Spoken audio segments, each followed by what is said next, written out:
Welcome to this Southwark Cathedral Podcast, and today I am delighted to be with a very old friend. I mean that in the sense that we've known each other, we've just worked out for 36 years. Mark Vernon, hello. Hi there, Mark. Lovely to join you and to talk. Thank you. After all these, We've only got 36 years to catch up on. No, it's not like that. We've kept in touch. But Mark and I met when we were both at the same theological college beginning in 1990. And perhaps you could just tell us a little bit about you, Mark, since then, just so that people can get a sense of you a bit. Well, we were at theological college together, and that's because I was ordained as well, but only lasted the curacy the first 3 years. And then I left, for reasons sort of big and small in a way. But quite what I didn't get from being ordained and what I was, the words vocation quickly come to mind, but I don't know where I would find my groove or place in relation to spirituality and religion has been a question ever since. That route didn't work out. And so what I did subsequently, particularly in terms of engaging with spiritual writers of one sort or another, has been very much trying to find points of contact that I can really own in relation to particularly Christianity, of course, which is why we're meeting today to talk about William Blake, the sort of latest installment of that in a way. And it's a great book, Mark. I really enjoyed it. I think I said to you when it first came out, it feels like the book you were meant to write. And it's called Awake, William Blake and the Power of the Imagination. And we'll come to talk a little bit about Blake. But why have you found yourself writing this particular book, do you think, at the moment?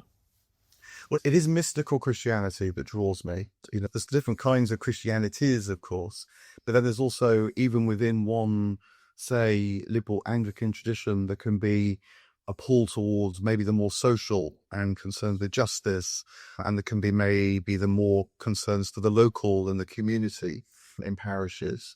But I feel the pull towards the inner, which, for want of a better word, is called the mystical. I work as a psychotherapist now as well as writing, so there are clear resonances there. And I looked at figures like Dante and also another English, you could call him a mystic. He was the friend of C.S. Lewis and J.R. Tolkien, Owen Barfield. Barfield really helped me find a way of relating to particularly the figure of Jesus, actually. I was living in South London with my partner, and I realised that William Blake would have quite literally walked the street outside our front door. It was in Camberwell. And I thought, he's a local mystic. And moreover, you can read him in English. The Georgian English is a little bit different, but not that different. He's someone that, maybe like many people, I knew something of, and because of phrases like to see a world in a grain of sand, felt drawn towards him. He can offer you these lovely little glimpses and tasters. But he's also a figure that quite quickly gets quite confusing, whether it's seeing angels every day, or whether it's the poetry that can be quite twisting, or whether it's the imagery that is sort of powerful and striking, but what does it actually mean? So the chance through reading groups to start to engage more deeply, and then trying to write something about Blake, all came together. He's very much a London poet. I think he only had 3 years in his life outside of London, but he was born in Soho, he dies in Charing Cross, he's baptised in Piccadilly. Can you help then us with this word mystic? Because I think it's a bit like the word spirituality. It's used a lot, I think, but we might all mean different things by it. Can I just ask what you're using that word to mean? When you say mystic Christianity, or he's a mystic, what are you saying? One way of answering that perhaps is what it means in terms of how you follow this Christian path. And for me, it means that my personal daily practice is sort of where the heart of it is. The word meditation is much used now. And I think, learn how to have a daily silent practice through learning some techniques really of meditation. And I'm very glad of that, because when we first met, and I was drawn to this inner side, but silent prayer sort of meant probably sitting on your knees and kind of waiting for something to happen, not being really quite sure. It even had a bit of a masochistic edge, like if it wasn't happening, then maybe you just need to do it for a bit longer. And then with what's happened in this spiritual but not religious path of life, I learned some practical ways of being silent through Buddhist trainings, actually, which is about following the breath. And it's a bit like learning to ride a bike. There's a kind of balance that you get, an inner balance. That was revelatory to me, that this mysterious way of trying to follow a Christian path, actually there are some very basic practical things you can get. So, and that's to say that it's these traditions that, and then writers like the author of The Cloud of Unknowing become very important. And then patterns that figures like Teresa of Avila describe through what she calls the interior castle, that sense of a kind of perception that's interior, and how that might grow and become established in your life. There's many other facets of Christianity, of course, but if that feels like the main tug, the main appeal, the passion, then that for me is tilting towards, for want of a better word, this mystical tradition. And it's also sort of saying, isn't it, that reason isn't enough. This sort of stress that we have, particularly sort of with the Enlightenment and so on, that we get to the truth through nice, pure, clean reasoning, that actually we're more than that as human beings. Is that what it's pointing to as well? Yeah, at the heart of what it is to be human, the mystics tell us, is actually a divine presence, is God. And so it's at once, what as Augustine famously puts it, closer to us than we are to ourselves, and yet is much, much more than ourselves as well. And so reason can be a great guide, and particularly good for pointing or discerning things, but it's certainly not enough. And I think one of the ways in which I think the mystical matters now is that there are certainly strands within modern Christianity, in the English-speaking world anyway, where it's almost like you can prove Christianity. The Bible is treated as if it's an evidential resource that you can more or less make stack up things that happened in history, like the resurrection or like the virgin birth. The mystic points out that really the truth of those things is known when they mean something to you living now. And it's really not to deny that, something happened, as it were, on Easter Sunday, circa 33 AD. But it is to say that what happened then is best known because it's directly known now as a kind of continual side of life, along with, of course, the darkness that happened on Good Friday as well. And so, reason, as in maybe assessing what a text might mean in the Bible, is a useful starting point, but it's really only a starting point. It's never going to be enough to make you feel established in this tradition. Yes, and I think when we first met, I was very much out of a theology degree, and all that sort of analysis, which can often lead, as we say, to paralysis, was exciting and interesting and liberating in some ways.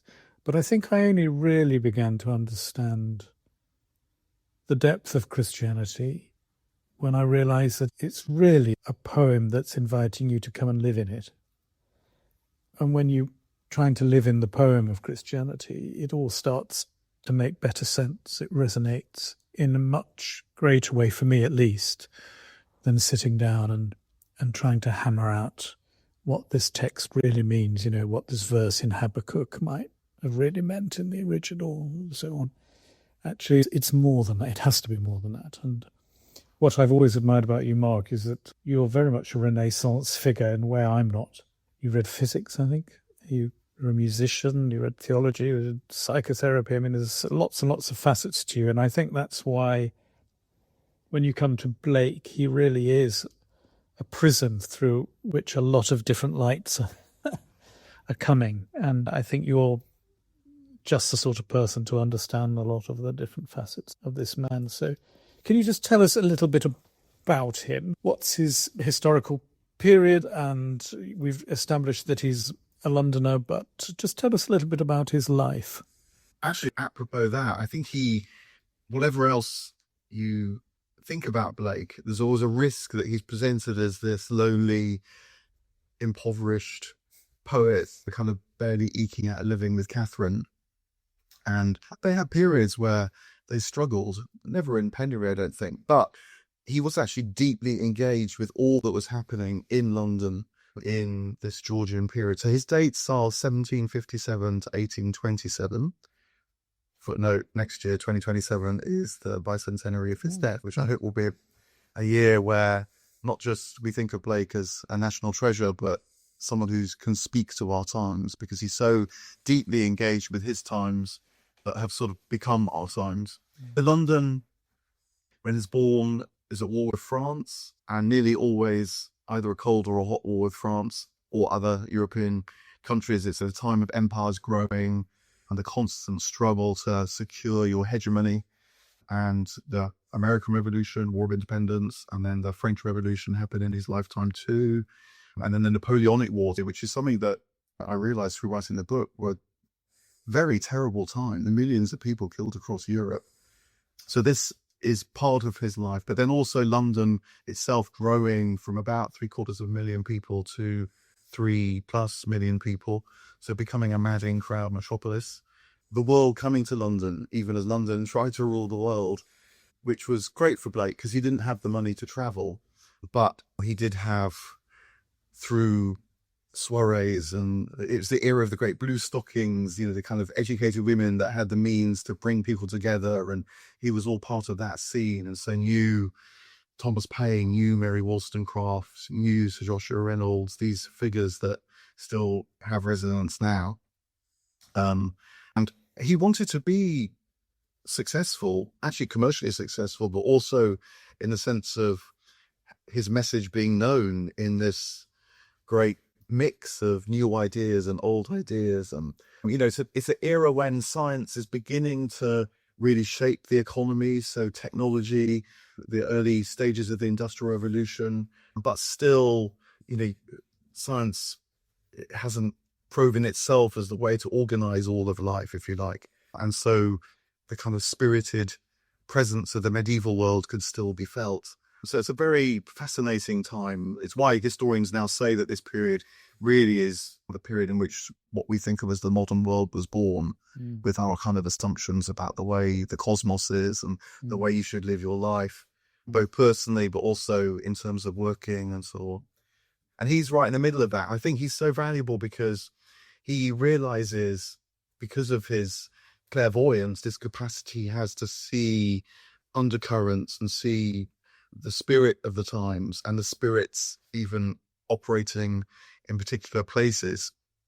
He realizes that that's the level at which we've got to try and engage with what's going on. And if you don't, then you just end up firefighting if you think something's wrong, or sort of cheerleading if you think something's right, and you're tossed about by the times.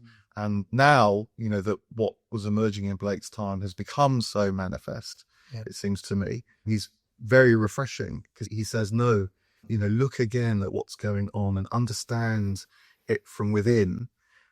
And then you're not a million miles away from why Christianity might matter again, why the mystical element might matter again as well. And how's he making his living? Not just through writing poetry. He's an engraver. And how's the pennies coming in? Yeah, I know, to keep it grounded. So his parents seem to have spotted that he had artistic ability early on, and they took him out of school. And homeschooling has a slightly different resonance now, but nonetheless, he came from that. And they sent him, first of all, to a kind of progressive art school. And that meant that this was a place where a lot of the plaster casts and copies of the Michelangelos and the Leonardos from the Grand Tour were coming into London. And so he could learn the basics there, which was 7 years, but that set him up for why he has such a brilliant line in his work now that we can see. And then he did an engraving apprenticeship. So he was signed up to one of the leading engravers for 7 years again. And it was a good trade to learn. With the growth of the city, growth of the middle classes, people with cash to spend, and books were a growth industry. And so pictures in books, so therefore engravers to make the pictures in books. So he became an engraver genius as well, but nonetheless, it was also a good practical skill to have. And he spent a couple of years in Westminster Abbey copying the tombs there and so on as well. So by the time he hits his early 20s, he's got a craft. And he could have made his living quite happily from that, but it would have meant mostly copying other people's work. And so his own impulses, both the poetry and the imagery, one way or another, were always running with the work that was actually earning him a living and bringing that together. And you can think of him and Catherine living in a Georgian townhouse with their workshop on the ground floor, which was a front shop, and then living above shop, but with presses and oils and paints and ashes and metals, and the smell of the work very much present, as well as the imagery and the words. And tell us a bit about Catherine. They had children? No, they didn't, and not really known why. And partly it's a question because Blake clearly had a deep feeling for children. In his well-known songs of innocence, there's the virtue of innocence is celebrated, and it's partly what you first see in the child that reaches out to the world and for whom the world is a constant source of intrigue, and their maybe most immediate response to it is to feel a connection somehow. We then go through experience of that, informs us of when that is good and when it's bad. But a kind of capacity to say yes to life is one thing that Blake celebrates throughout his life. But Catherine and William meet in Battersea, which then was a little village outside of town. And in his late teens, it seems that William fell in love easily, and women fell in love with him easily. And then they got slightly frightened when they got too close. They had lots of love affairs, and such that his father sent him to Battersea after one to recover. And there he meets Catherine, and she was the child of the family friend that they were staying with. And although at the time she was probably a subsistence living as a maid, so not educated, she quickly becomes educated when they meet, they fall in love, they marry a year later. And so the sense is that she's quite up to this husband, and so joins him in his work and learns to read and write and paint and colour and so on as well. And they're close throughout life? Yeah, so probably only spent a handful of weeks apart. And there are records of rows. There's a famous remark that pops up, not until the Victorian period, so a bit later, so scholars question it now, but the phrase is that Mrs. Blake cried. And the story behind it is that William wanted to take a concubine and asked Catherine, and she cried, and he didn't. And so there's a sort of hint there of marital tensions, but for me, a very tangible expression of their very profound intimacy is a beautiful line drawing that Blake did of Catherine, which is in Tate Britain, and you can see it. And there's just the way the pencil line conveyed her eyelashes, and there's such beautiful love in that whatever else went on day by day, and no doubt sometimes a fiery relationship, there was a deep sense of, we're in this together. And there was a period, wasn't there, where Blake was being used as a sort of prototype for free love, and that sort of 60s, Is there anything to that? I don't think so, no. I mean, I doubt even this story about wanting to take a lover. But I think what it does speak to is what Blake is inviting us towards, which is often, he famously makes his remark about without contraries is no progression. And I think he saw life as often experienced between two poles, so in relation to marriage, are you sort of a strictly monogamous, or do you enjoy the freedom that a burgeoning city might bring you? You can walk to the Vauxhall pleasure gardens and have illicit affairs and so on. And so the more libertine London of the time. And Blake is feeling the tension of what love might be and where it might lead you. And so locking love up in marriage is going to constrain things in one way, but letting it loose through countless affairs is going to actually limit it in another. So how can something like love, the erotic, enter a sort of field that is maintained by these two poles of possibility, but might actually develop and take you on in a third direction? The passion sort of not so much constrained, but held in order that it can grow and become something else. That third way is very much the way that Blake invites us to think of things, to approach life. I've always sensed that with him, it's much more exciting that it's the soul that is erotic, more than the body, as it were. There's something of that, about desire and longing and where that might lead you and where you might be met. I think in Christian mysticism, he's very much in the tradition of figures like Dante, and he did these illustrations to Dante's Divine Comedy, and so there's definitely a resonance that he picks up there. I like that sense that the soul is erotic, and which means that there's a kind of energy that you can learn to ride. I mean, if you look at the great medieval cathedrals, which you love, like Westminster Abbey, and think, what did it take to put something like that up? And it is a kind of passion, it is a kind of desire that's kind of crazy in many ways, but finds, sort of myriad expression in the Gothic, particularly that Blake loved. Yeah. So he likes the buildings, but he's not too fond of the institution, is he? What's his relationship, say, to the Church of England? Yeah, he doesn't like the Church of England, and this is the period where I sometimes wonder actually now whether this is part of what's happening with the Church of England today, that it's sort of a strange cultural payback, because 200 years ago, the Church of England had a sort of monopoly on civic life. If you wanted to be anything, you had to sign up to the Church of England, like a university lecturer or civil servant. And there were these dissenters, and Blake's a dissenter, so they belonged to, minority traditions.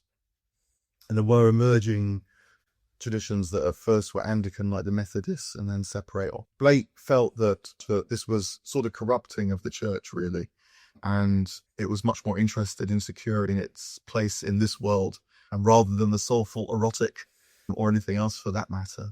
And so he probably didn't go to church, even though he's deeply Christian, deeply religious person. He certainly was baptized in St. James's Piccadilly. But even those Georgian buildings for him were a sign of what was being missed, if not anything worse, because that kind of architecture he felt was really about sort of holding people in a kind of pen, and even box pews a bit pen-like.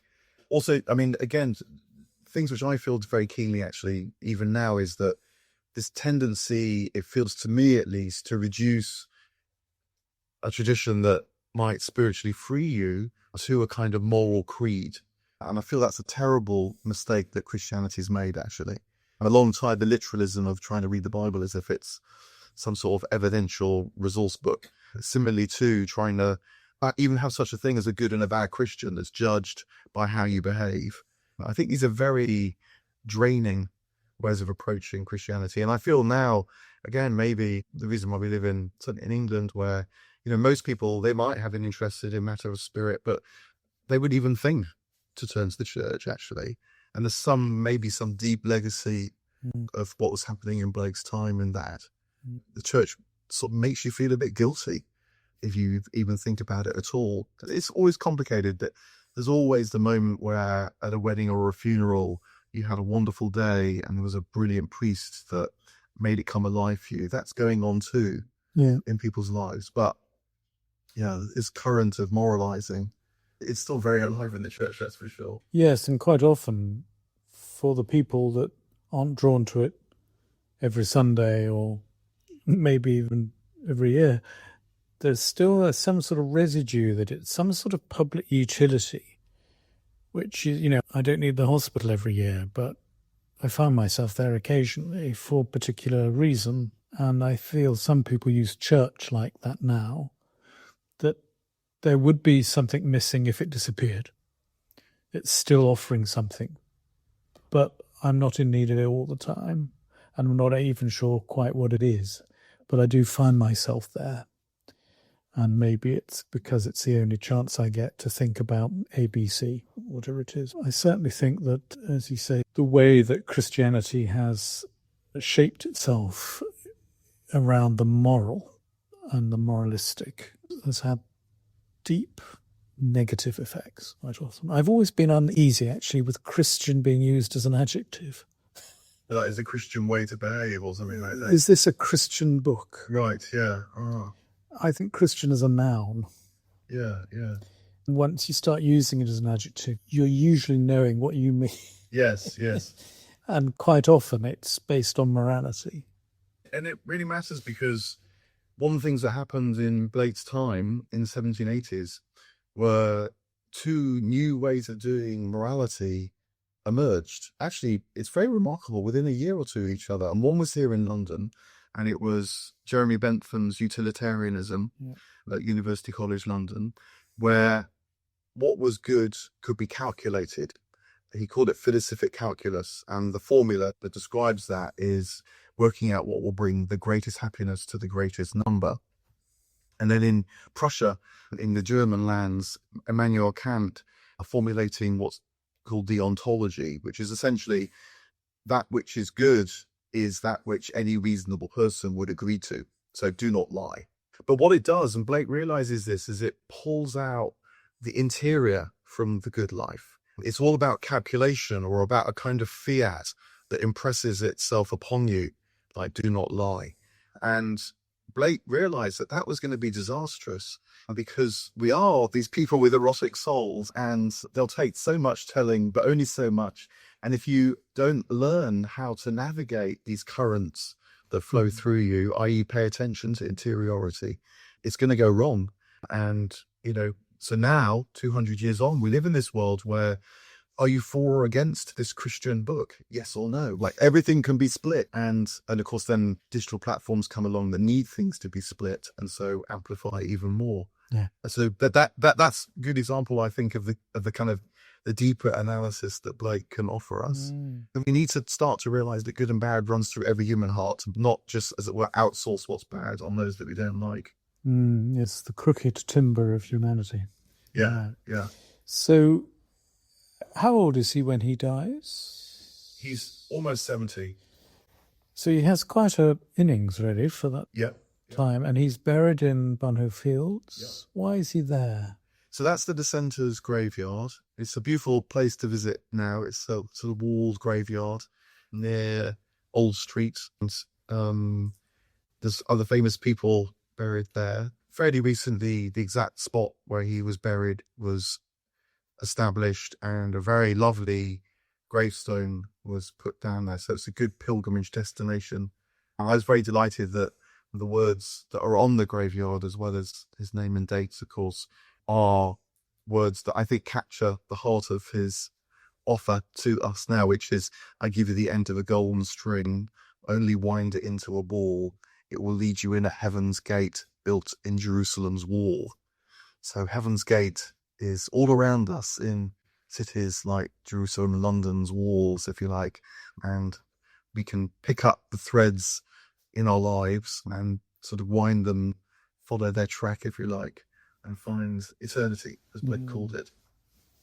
So just time is coming to a close, sadly, but a couple of things that leads me to ask is, I suppose one of the poems that he's best known for is Jerusalem, which people sing at great jingoistic times.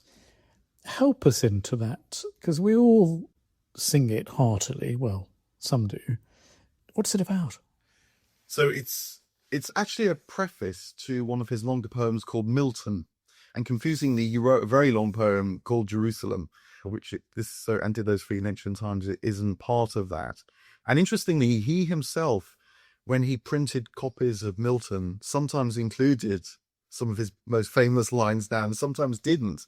So he, wasn't quite sure how well they worked. Maybe even you might infer, but they seem to work well now. And I mean, it is used jingoistically. It's also sung by like the Women's Institute and things like that too, groups like that. So it speaks on many levels. And maybe that's part of the risk when you can write hugely suggestive words, bring me my bow of burning gold and arrows of desire, and, bring me my spear, clouds unfold, and I will not cease from mental fight. All these very suggestive words that you feel the energy of them, but quite what they mean isn't always clear. And the Satanic Mills? So that's the Dark Satanic Mills. He lives really before the Industrial Revolution is putting up mills everywhere. But there were some mills, and I think that what he's sensing is that if you regard the cosmos as like a giant mill, which was coming up with Newtonian physics, then you're more likely to make a world around you that's full of mills, in fact, because that's the way your imagination is shaped. That's the way it somehow seems the world needs to be. And then dark is endarkened because it doesn't see the divine light so well. And then satanic for Blake is a state of mind as much as a figure. And it means a kind of contracted, narrow, and then panicky, possessive kind of state of mind. So Dark Satanic Mills is a kind of invocation of the spirit of the times as much as anything else. At the end of this podcast, I'm going to ask you to read a poem of your choice that you think you would like to leave us with. But I'd just like to, if I may, read a little bit of your own writing, because I was very struck by this right in the introduction, and I have to say the introduction got me hooked onto the book straight away. That's good. At the gathering in Bunhill Fields, you write, Bruce Dickinson proclaimed Blake as one of the greatest living English poets. And the living was not a slip. Blake never dies, he continued. That's partly because of his prophetic voice, which chastises overbearing politics, oppressive religion, soulless employment, and harsh social mores. It's partly due to his love of liberty and the longing to expose and dissolve the assumptions that lead to exploitation and crimes. He also had a keen eye for hypocrisy. A truth that's told with bad intent beats all the lies you can invent. But Blake stands for more than that. He was a seer and was driven by what he called his visionary studies. I read that and I thought, well, why the hell wouldn't we be reading Blake today? A prophetic voice at a time of overbearing politics, a lot of oppressive religion, a lot of soulless employment, harsh social mores. And I'm just wondering, as we draw to a close, what you think Blake would be making of our existence, say, in London today. What would be really freaking him out, and what might he be cheering? I mean, in some ways, I think it wouldn't be a surprise to him, because I think he sensed much that fills our lives. I mean, even the infinite scroll of the mobile phone in your hand, it would have amazed him in a way, of course, where it's sort of inured to the wonder of the technology that can produce that.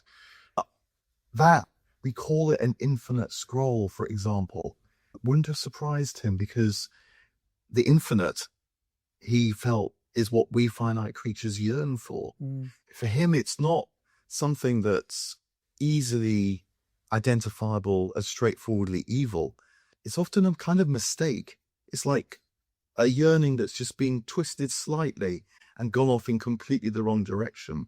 And so the bad news there is that we can very easily completely go off in the wrong direction, and you feel that in a city like London, you see plenty of evidence of that.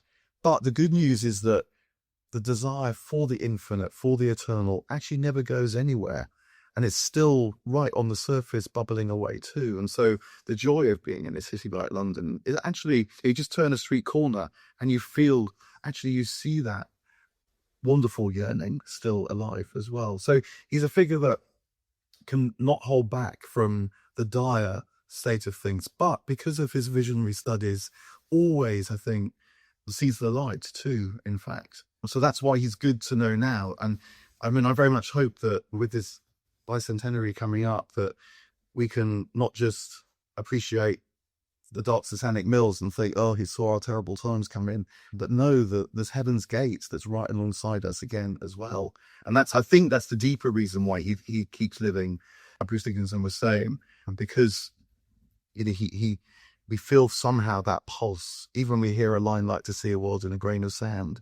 There's something there that we still want, in spite of everything else that might be going on. Yes, and I've always ultimately felt he's a hopeful poet.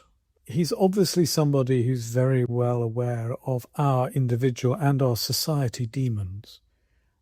But he talks about angels. So it's not just the demons that he's getting morose or angry about. He's pointing us to the opposite. And I've always drawn hope from Blake, ultimately. And you mentioning how Christianity is best thought of as a poem to inhabit. And I think Blake wrote poetry for a reason, because the point about poetry is it doesn't tell you, but it does invite you into something, and you then have a lifelong relationship with it. And it's not, as it were, written on the page in front of you, but neither is it wholly established within you yourself. But between those two poles again, a third possibility starts to emerge. And so you find yourself returning and growing, and then you just see that little bit different. And, you know, in time, even Blake's testimony to quite literally seeing angels, maybe that's not so strange. You know, there are dynamics, there are intelligences around, and I can follow them too, perhaps. And the relationship between a poem to meaning is that of possibility. So, you know, we read the same poem together and lots of possible interpretations emerge, and we pull them all together when we get one big interpretation that none of us had. So it's continued possibility. And I can't help feel that that's what visionary studies are about, is that sense of continued possibility, of a questioning joy, which I think is at his heart as well. So I love him, and I love this book, and it's just to remind our listeners, it is called Awake, William Blake and the Power of the Imagination by Mark Vernon.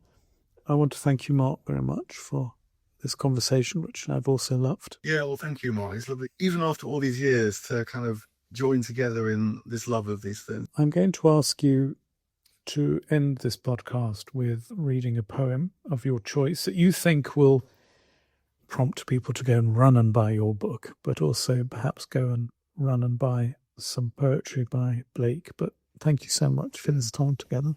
Well, maybe I could, there's a few lines that I could offer of Blake's that capture something of what we've just been talking about, the visionary studies, and how we don't need to look any further than what is around us, in fact. But we are called actively, through this faculty we have called the imagination, to engage with what's around us and to see that little bit more. And so these are lines actually come from the poem Milton, this long, long poem, and they go like this. There is a moment in every day that Satan cannot find, nor can his watch fiends find it. But the industrious find this moment, and it multiply. And when it once is found, it renovates every moment of the day, if rightly placed. Wonderful. Thank you, Mark, so much for this time together. And it's been so good to see you again.